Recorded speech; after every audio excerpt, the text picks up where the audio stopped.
Morning students, मैं तृप्ति वाली Takshashila school की शिक्षिका आपको हिंदी विषय पढ़ा रही हूँ। और बच्चों, हम पिछली वीडियो क्लास में क्या पढ़ रहे थे? संधि। हमारा टॉपिक कौन सा चल रहा है बच्चों? संधि।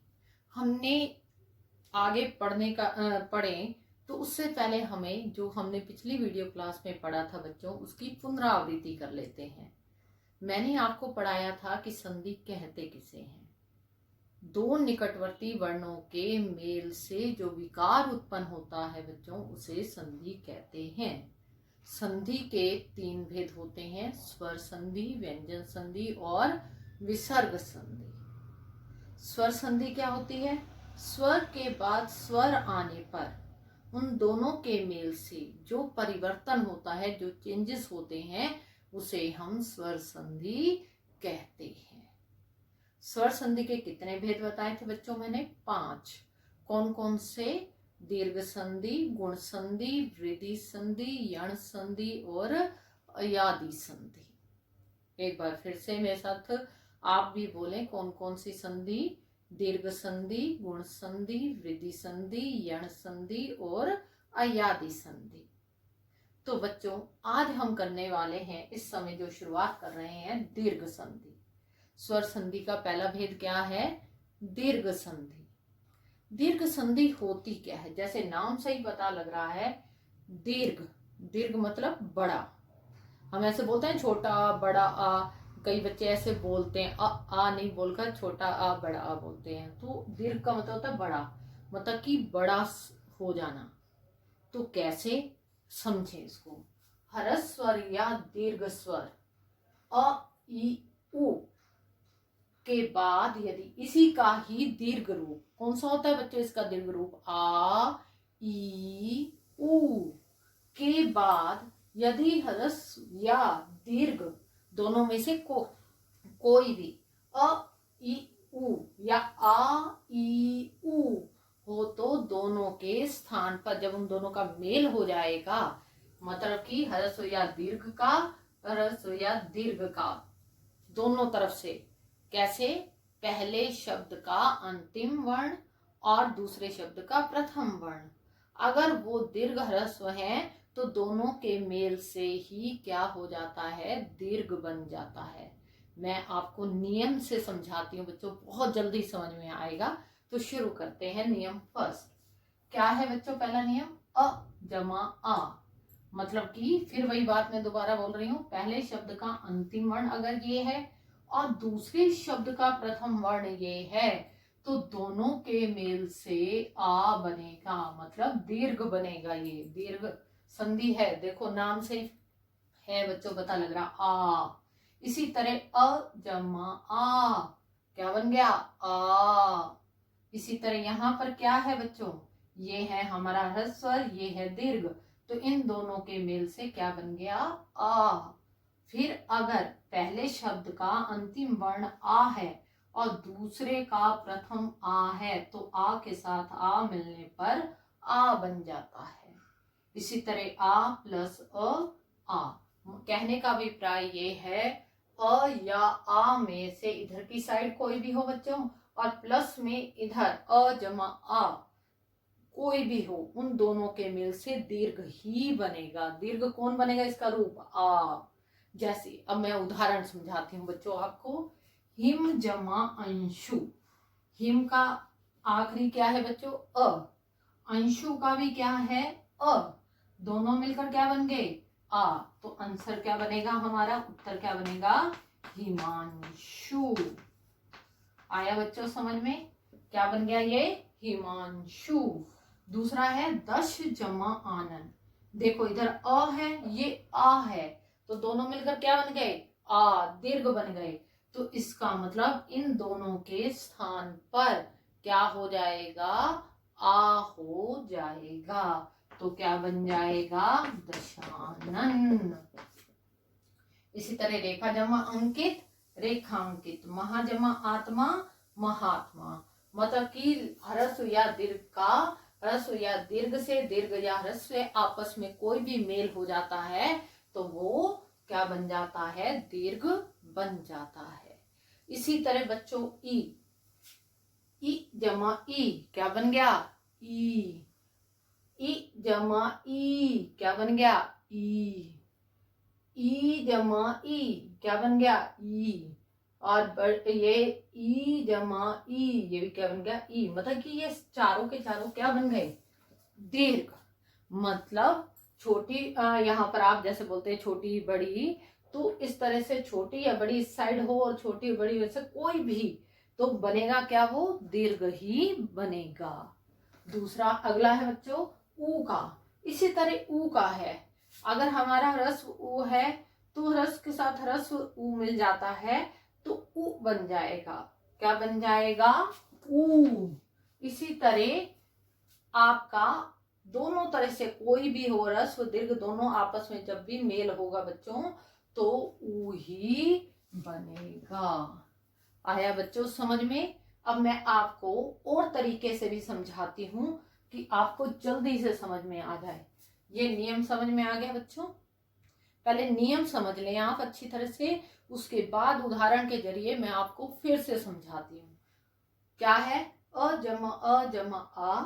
इसी तरह ये है आ बनेगा, मतलब दीर्घ आ, और इधर इनके मेल से दीर्घ ई बनेगी, और इसी तरह ऊ बनेगा। आया बच्चों?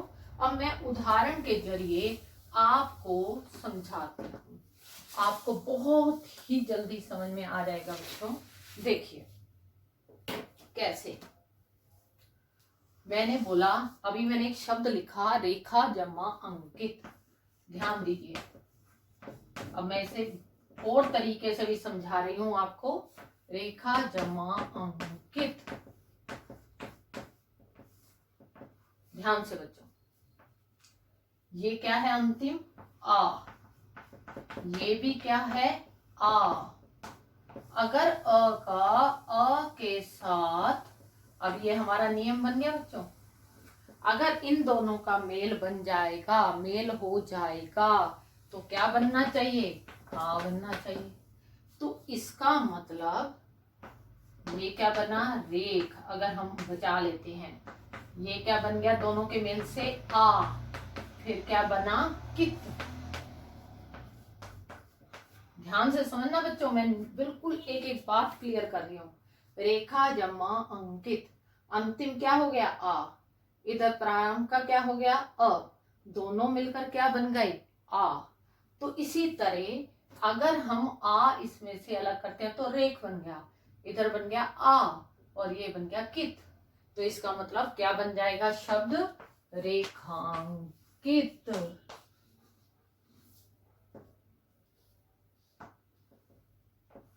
रेखांकित। आया बच्चों समझ में? इसी तरह हम दूसरा लेते हैं। अब ई वाला। ई वाले में जैसे हरी जमा ईश, समझो बच्चों, ये क्या है? छोटी, कहने का मतलब ई, और ये क्या है? ई। अब इन दोनों के मेल से क्या बनेगा बच्चों? ई। तो इसका मतलब इन दोनों का अगर मिलान कर दिया जाए, मिल जाए, ये आपस में मेल हो जाए, तो क्या परिवर्तन होगा? इन दोनों के मेल से ये बन जाएगा। ठीक है, तो इसका मतलब क्या बन जाएगा? हरीश। आया बच्चों समझ में?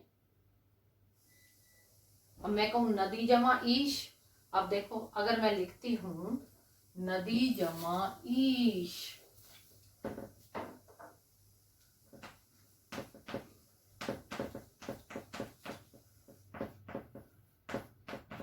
तो क्या बन जाएगा बच्चों? नदीश। कैसे बनेगा? आप अपने आप भी सोचे कैसे बनेगा। यहाँ क्या है? ई। इधर भी क्या है? ई। दोनों मिलकर क्या बन गई? ई, मतलब कि दीर्घ वाली। तो इसका मतलब क्या बन गया?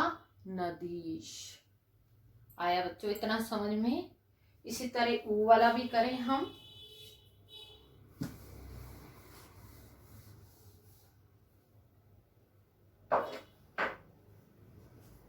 हम करते हैं लघु जमा उत्तर। आता है ना बच्चों, प्रश्न उत्तर आते हैं। लघु जमा उत्तर क्या बन जाएगा? ये क्या हो गया हमारा? उ, और ये क्या बन गया? उ। अगर उ प्लस उ दोनों मिलकर क्या बन जाएंगे? ऊ। तो इसका मतलब क्या बन जाएगा? अब इसका संधि होकर लघुत्तर। आया बच्चों समझ में? इसका अंतिम का और प्रथम का आपने मेल करना है संधि में, और कुछ नहीं करना। ना इधर वाले को छेड़ना है ना उधर, सिर्फ जो अंतिम है और जो प्रथम है दूसरे का, उन दोनों का मेल ही करना है। तो बच्चों अब मैं आपसे कुछ प्रश्न पूछूंगी, कुछ उदाहरण पूछूंगी, ठीक है? तो आप उसे करेंगे, अपनी उत्तर पुस्तिका में अवश्य ही करेंगे। पहला प्रश्न है बच्चों, दीर्घ संधि के नियम व उनके 4 उदाहरण लिखिए। बच्चों ये आपको स्वयं ही करने हैं, इसकी आपको आंसर की नहीं मिलेगी, ठीक है बच्चों? इसे स्वयं करेंगे आप, बुक में से पढ़ेंगे एक बार, फिर उसके बाद नियम जो मैंने वीडियो क्लास में करवाए हैं आप उन्हें लिखेंगे और उससे संबंधित संधि करेंगे। प्रश्न नंबर 2, संधि कीजिए। सार जमा अंश, परीक्षा जमा अर्थी, लक्ष्मी जमा इच्छा, सु जमा उक्ति। आपने इसकी संधि करनी है नियम के अनुसार। बस बच्चों ये ध्यान रखना, मैं बार बार कह रही हूँ, इसका अंतिम और इसके प्रथम को करना मेल, बाकी किसी में कोई परिवर्तन नहीं करना, ठीक है बच्चों? अब हम करेंगे गुण संधि। तैयार हैं आप? अगली संधि है बच्चों हमारी गुण संधि। गुण संधि में क्या होता है? अ अथवा आ, अ या आ के बाद, कहने का अभिप्राय ये है, यदि ई उ या री स्वर आ जाए तो इनके मेल से ए ओ और अर हो जाते हैं। कहने का अभिप्राय क्या है बच्चों? आ इन दोनों में से कोई और उसके बाद ई में से कोई, मतलब कि इसमें से कोई और इसमें से कोई। अगर एक आ जाता है इधर से एक इधर से एक, तो उन दोनों के मेल से ए बन जाता है, ठीक है बेटा? छोटा ये मतलब कि दीर्घ है ह्रस्व है ये नहीं देखना, हमने ये देखना है कि इधर आ में से एक है, इधर ई में से एक है, दोनों में से कोई भी हो पर उनके मेल से ए ही बनेगा। अगला है बच्चों आ प्लस में उ तो क्या बन गया? ओ। यही हमारा नियम कह रहा है, अ अथवा अ या आ के बाद उ या ऊ आ जाता है तो ओ हो जाता है। ये गुण है बच्चों। इसी तरह आ के बाद अगर री आ जाती है तो अर हो जाता है। ये नियम है, ये आपको ध्यान में रखने होंगे। क्या है? आ में से कोई एक, ई में से कोई एक, अगर इन दोनों का मेल हो जाता है तो क्या बनेगा? ए।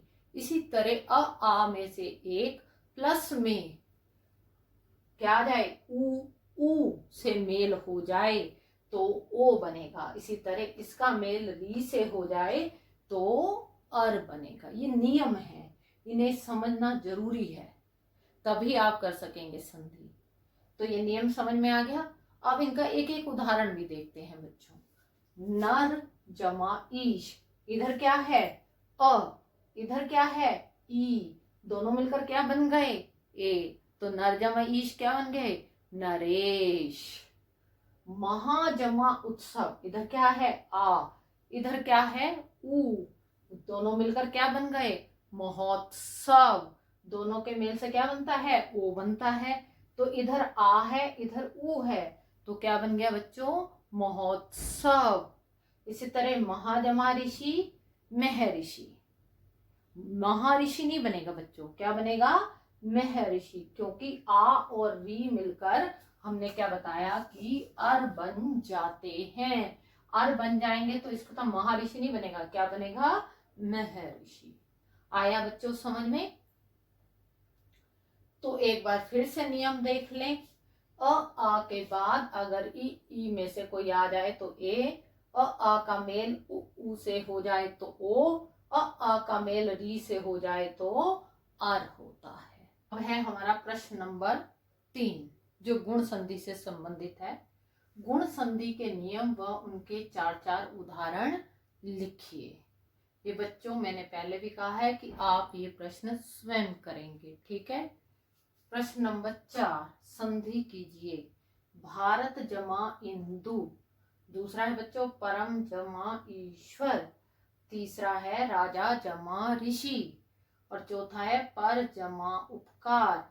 और 5वां है वार्षिक जमा उत्सव। ठीक है बेटा, आप इसे अपने जो दूसरी उत्तर पुस्तिका बना रखी है आपने, उसी में आप करेंगे इसको। जितने भी प्रश्न मैंने बताए हैं, तो आज के लिए इतना ही। अगली संधि कौन सी है बच्चों? वृद्धि संधि। वो अगली वीडियो क्लास में पढ़ेंगे। धन्यवाद।